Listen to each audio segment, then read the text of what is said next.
Hi friends, welcome to my channel Dhanu Telugu vlogs. Brown రైస్తో tomato రైస్ని ఎలా prepare చేసుకోవాలో ఈ వీడియోలో చూసేద్దాం. హెల్దీ అండ్ టేస్టీ కూడా. ముందుగా 2 మీడియం సైజ్ టమోటాని తీసుకుని అందులో కొంచెం కొత్తిమీర వేసుకుని గ్రైండ్ చేసుకుని పక్కన పెట్టుకోవాలి. అలాగని ఒక ప్యాన్ తీసుకుని అందులో కొంచెం ఆయిల్ వేసుకుని చెక్క, లవంగ, యాలకులు కూడా ఆనియన్స్ కూడా వేసుకుని అలానే కొంచెం అల్లం వెల్లుల్లి పేస్ట్ కూడా వేసుకుని మనం గ్రైండ్ చేసుకున్న దాన్ని కూడా దీంట్లో వేసుకుని ఇలా అయితే కొంచెం పసుపు, కొంచెం సాల్ట్‌ని కూడా వేసుకొని ఇలా అయితే తిప్పేసుకోవాలి. పచ్చివాసన అంతా పోయేంత వరకు ఇలా తిప్పేసుకున్న తర్వాత ఇక్కడ కొంచెం కరివేపాకు, అలాగనే సన్నగా కట్ చేసుకున్న పచ్చిమిర్చిని కూడా వేసుకుంటే మనకు కలర్‌ఫుల్‌గా చూడటానికి కూడా చాలా బాగుంటుంది.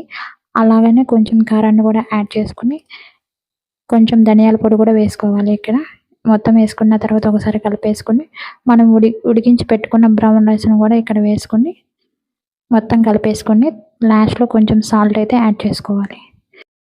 ఎంతో టేస్టీ అండ్ హెల్దీ కూడా. వీడియో నచ్చితే చిన్న లైక్ ఇవ్వండి. అలాగని మన ఛానల్ అయితే ప్లీజ్ సబ్స్క్రైబ్ చేసుకోండి.